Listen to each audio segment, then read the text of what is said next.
Can a Christian have a demon? And the answer is yes, but that will be for another video. So in this video, I'm going to talk about 10 signs that shows that you have a demon, or maybe someone has a demon. So the first sign that shows that one has a demon is when they are involved in occult practices or false religion. So whenever you're involved in occult practices, if you're involved in tarot reading, you are involved in necromancy, like speaking to the dead, you are involved in casting spells, things of this sort. When you're involved in it, you have a demon, even if you are a Christian, because these occult practices are ways through which you open doors to demons. So if you involve yourself in it, you're opening doors to demons, and once the door is open, they are going to come in, even if you are a Christian. So if you're involved in all these practices, then you have a demon and you need deliverance. Now, the second sign that you might have a demon, or one might have a demon, is when you have intrusive thoughts and when you are hearing voices. Over here, I was a little bit confused for one major reason. That is because I'm a psychology student and we were taught something about abnormal behaviors. And one of the abnormal behaviors we were taught was about an illness called schizophrenia. Yes, I hope I'm pronouncing it correct. So this is when people hear voices that are not there.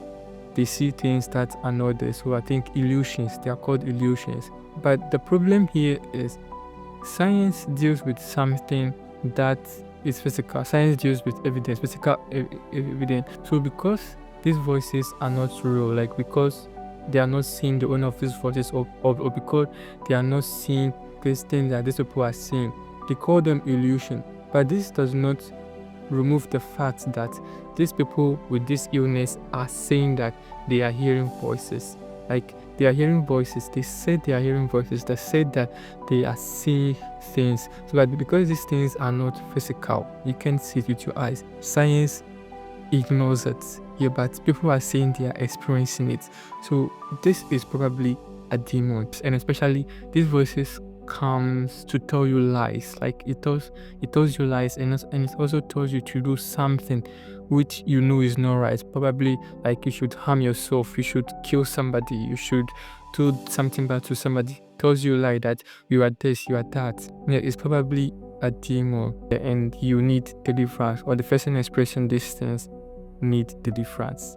And this leads us to our next sign. So the next sign that somebody has a demon is if the person is experiencing some paranormal activities in their life. What I mean by paranormal activities is when they're experiencing abnormal things. So in the Bible, there was this man who was possessed by thousands or millions of demons, legions of demons. So when we look at his life, he was experiencing some paranormal activities. The Bible recorded that he was living in a graveyard.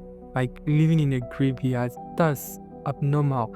The Bible recorded that in the night he would just wake up and scream. The Bible recorded that he was breaking chains, exhibiting powers that are beyond his capabilities. So if you're experiencing things that are abnormal, maybe you make some weird noises, or your body desire for something which you know is kind of abnormal, then it's probably a sign that you have a demon and you need deliverance. And the next sign that shows that you might have a demon is when you have surges of violent anger or your compulsive behavior. So for example, we saw in the Bible King Saul, when the demon sent by God possesses him, we see him being violent. He will throw spears at people. He will want to kill people. And again, when Jesus Christ delivered the man with the legions, the evil spirit entered the pig. And we saw that the pig all of a sudden, in a rush, in aggressiveness, went and drowned themselves. The thing here is, we all have something called self-perseverance. We all get angry sometimes, but we have something called self-perseverance that even if we get angry, at least we know that there are certain things that are off limits. Like for example, will you in your anger take knife to start hurting yourself? Or will you in anger take knife to start stabbing somebody?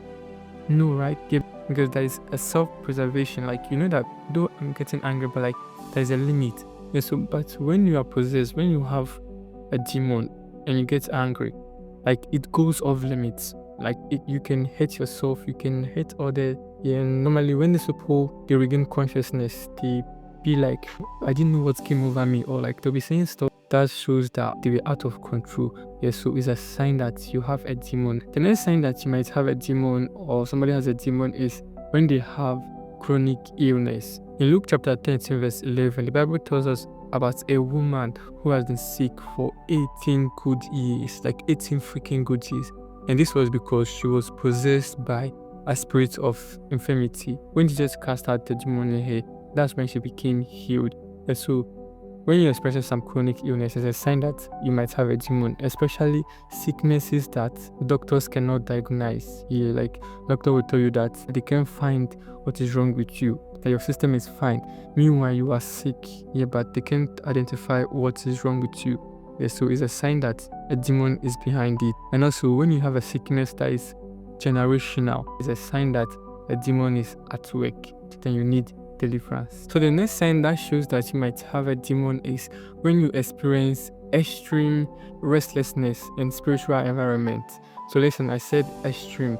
So demons torment people, but another thing you have to know is that demons can also be tormented, and this is usually when they are in a spiritual environment. So like, for example, maybe you are in a church or you are reading your Bible or you are about to pray. Before I go further, so there are sometimes that we get tired, maybe after coming back from work or after a long day, and when we decide to read our Bible or to pray, we feel tired and we sometimes sleep off while reading our Bible or praying. Yeah, so like those ones are normal. So but when it becomes constant and extreme, that even when you're not tired, when you pick up your Bible to read, like for some unknown reason, you began to feel sleepy. When you want to pray, you began to feel sleepy. Like whenever you're in church, you start yawning or something like that. Whenever it becomes constant or extreme, then it's probably because you have a demon. Yeah, because this environment torments them, so they don't want to be in this environment. So they're going to do everything possible to make sure that you don't focus or like you leave that environment because it's disturbing to them. Then the last sign I'll be talking about in this video is if you have constant attacks in your sleep. Here, for example, you have constant nightmares. You see people chasing you in your dream. You see yourself getting killed in a dream. You see dead people in a dream. You have sex in a dream. Yeah, all these things. If you are experiencing them, it is a sign that you have a demon and you need deliverance. And usually when you have this kind of dreams, like if you notice, when you wake up or in the physical world, yeah, you don't function as you're supposed to function. Like sometimes you experience tiredness and some weird stuff. And for those who are in marriage, like who have sex in their dreams, so if you notice, they find it hard to keep marriage here because these are attacks from evil spirits. And whenever the devil attack, he leaves restlessness here because devil does not have peace. And so that's it for this video, but there are other signs that shows that you have demons here. So but these are the 7 that I want to talk about in this video. So if you experience any of these signs or more than one of these signs, then you need deliverance here. And the good news is there's nothing too hard for God to do. God can deliver you from all kinds of demons. And before you go, I said earlier that Christians can be possessed, and this is because Christians can open doors through which demons can come into their life. So and if you want to know which you should open demonic doors into your life, then I want you to watch this video over here.